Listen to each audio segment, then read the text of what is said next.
T. H.. গ্রিনের স্বাধীনতার ধারণা, নৈতিক এবং সামাজিক প্রেক্ষাপট। টি.এইচ. গ্রিনের জীবনী ও চিন্তাধারা। টি.এইচ. গ্রিন 1836 থেকে 1882 ঊনবিংশ শতাব্দীর একজন প্রভাবশালী উদারবাদী দার্শনিক, যিনি অক্সফোর্ড আদর্শবাদ বা অক্সফোর্ড আইডিয়ালিজম মতবাদে উল্লেখযোগ্য অবদান রেখেছিলেন। তাঁর দর্শন উদারনৈতিক চিন্তাধারাকে নতুন এক দৃষ্টিকোণ থেকে ব্যাখ্যা করে। তিনি মূলত প্রাচীন উদারনীতিবাদী চিন্তাধারার সমালোচনা করেছিলেন, সেখানে স্বাধীনতাকে কেবলমাত্র ব্যক্তির ইচ্ছার মুক্তি হিসেবে দেখা হতো।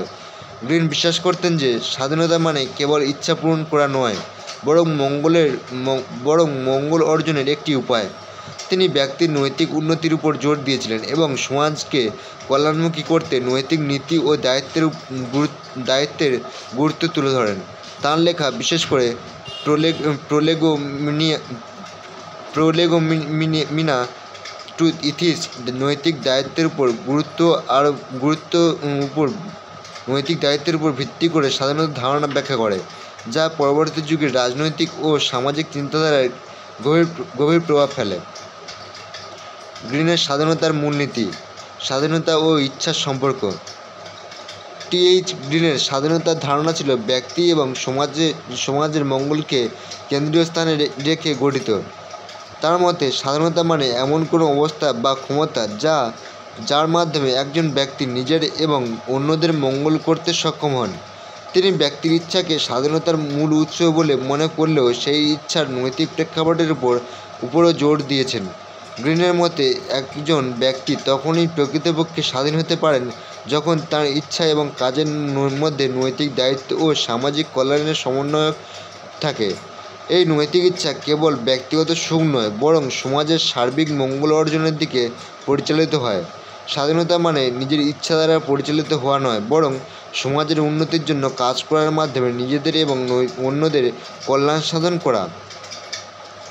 স্বাধীনতা ও রাষ্ট্রের ভূমিকা। টি.এইচ. গ্রিনের মতে রাষ্ট্র একটি গুরুত্বপূর্ণ ভূমিকা পালন করে স্বাধীনতা অর্জনের প্রক্রিয়ায়। রাষ্ট্রের মূল কাজ হলো একটি নৈতিক এবং সামাজিক পরিবেশ তৈরি করা, যেখানে ব্যক্তিরা নিজেদের উন্নতি করতে পারে। গ্রিন বিশ্বাস করতেন, রাষ্ট্র যদি সঠিকভাবে কাজ করে তবে ব্যক্তির স্বাধীনতা ও নৈতিক দায়িত্ব পালনে সাহায্য করতে পারে। রাষ্ট্রের মাধ্যমে সমাজের বিভিন্ন ব্যক্তি নিজেদের মধ্যে সমন্বয় সাধন করতে পারে এবং ব্যক্তির স্বাধীনতা অন্যদের অধিকার লঙ্ঘন না করে সুরক্ষিত হয়।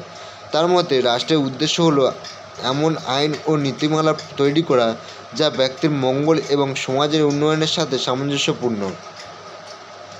নৈতিক স্বাধীনতা। গ্রিনের ব্যাখ্যা। গ্রিনের স্বাধীনতার ধারণা শুধুমাত্র ব্যক্তিগত নয়, বরং একটি নৈতিক এবং সামাজিক দায়িত্বের উপর ভিত্তি তৈরি করে। তিনি মনে করেন প্রকৃত স্বাধীনতা তখনই সম্ভব যখন একজন ব্যক্তি নিজের ইচ্ছার সঙ্গে নৈতিক সমন্বয় ঘটাতে সক্ষম হন। এই নৈতিক নীতি কেবল নিজের মঙ্গল নয়, বরং সমাজের মঙ্গল সাধনে অবদান রাখে। গ্রিনের ভাষায় স্বাধীনতার মানে নিজেকে উন্নত করা, তবে সেই উন্নতি অন্যদেরও উপকারে আসে। অর্থাৎ ব্যক্তি যখন নিজের জীবনকে মঙ্গলময় করতে সক্ষম হন, তখনই তিনি প্রকৃত অর্থে স্বাধীন। এই নৈতিক স্বাধীনতার ধারণা ব্যক্তি ও সমাজের মধ্যে একটি সমন্বয় স্থাপন করে, যা ব্যক্তিগত ইচ্ছা ও সমাজের সার্বিক উন্নতির মধ্যে একটি ভারসাম্য রক্ষা করে। সমাজ ও ব্যক্তির মধ্যে স্বাধীনতার সমন্বয়। গ্রিন বিশ্বাস করতেন যে সমাজ ও ব্যক্তির মধ্যে একটি নিবিড় সম্পর্ক রয়েছে। ব্যক্তি স্বাধীনতার অধিকারী হলেও সেই স্বাধীনতা একমাত্র তখনই ন্যায়সঙ্গত যখন তা সমাজের সার্বিক উন্নতিতে অবদান রাখে। সমাজের নৈতিক কাঠামোর মধ্যেই ব্যক্তি তার স্বাধীনতা ভোগ করতে পারেন। এখানে রাষ্ট্রের ভূমিকা আসে সমাজে এমন পরিবেশ সৃষ্টি করা যেখানে ব্যক্তি এবং সমাজ উভয়ই মঙ্গলময় জীবনের দিকে এগিয়ে যেতে পারে।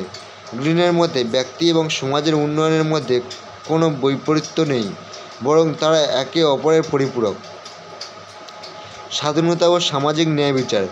টি.এইচ. গ্রিনের স্বাধীনতার ধারণা সামাজিক ন্যায়বিচারকে একটি প্রাথমিক শর্ত হিসেবে চিহ্নিত করে। তিনি মনে করেন সমাজের প্রতিটি সদস্যের জন্য সমান সুযোগ এবং ন্যায়বিচার নিশ্চিত করাই রাষ্ট্রের দায়িত্ব। সামাজিক ন্যায়বিচারের মাধ্যমে ব্যক্তিরা নিজেদের স্বাধীনতার পূর্ণ ব্যবহার করতে পারে। গ্রিন বলেন, স্বাধীনতা হলো এমন এক অবস্থা যেখানে প্রত্যেক ব্যক্তি তার নিজস্ব মঙ্গল সাধনের সুযোগ পায় এবং তা অন্যদের মঙ্গল বাধাগ্রস্ত না করে। এই দৃষ্টিভঙ্গি আধুনিক কল্যাণ রাষ্ট্রের ধারণার উপর গভীরভাবে প্রভাব ফেলেছে, যেখানে ব্যক্তির উন্নয়ন এবং সমাজ উন্নয়ন একে অপরের সাথে যুক্ত। গ্রিনের স্বাধীনতার ধারণার প্রভাব ও প্রাসঙ্গিকতা। গ্রিনের স্বাধীনতার ধারণা শুধু ঊনবিংশ শতাব্দীতেই নয়, আধুনিক সমাজেও একটি গভীর প্রভাব ফেলেছে।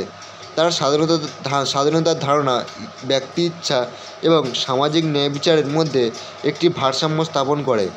আধুনিক কল্যাণমূলক রাষ্ট্রে তার এই ধারণা বিশেষভাবে গুরুত্বপূর্ণ, যেখানে ব্যক্তিগত স্বাধীনতা এবং সামাজিক দায়িত্ব উভয়ই সমান গুরুত্ব পায়। গ্রিনের দর্শন উদারবাদী চিন্তাধারায় একটি নৈতিক দিক নিয়ে আসে, যা ব্যক্তি এবং রাষ্ট্রের মধ্যে পারস্পরিক সমন্বয়ের মাধ্যমে প্রকৃত স্বাধীনতা অর্জনের উপর জোর দেয়। উপসংহার: গ্রিনের স্বাধীনতার মর্মবাণী। গ্রিনের স্বাধীনতার ধারণা আধুনিক সমাজের নৈতিক এবং সামাজিক ভিত্তির উপর নির্ভর করে। তিনি মনে করেন প্রকৃত স্বাধীনতা তখনই সম্ভব যখনই ব্যক্তি তার ইচ্ছাকে নৈতিকতার সঙ্গে মিলিয়ে কাজ করেন। রাষ্ট্রের কাজ হলো এমন পরিবেশ তৈরি করা যেখানে ব্যক্তি নিজের মঙ্গল এবং সমাজের উন্নতির জন্য কাজ করতে পারেন। গ্রিনের স্বাধীনতার ধারণা উদারনৈতিক চিন্তাধারায় নতুন এক অধ্যায়ের সূচনা করে, যেখানে ব্যক্তির ইচ্ছার পরিবর্তে নৈতিক ও সামাজিক দায়িত্বের উপর গুরুত্ব দেওয়া হয়।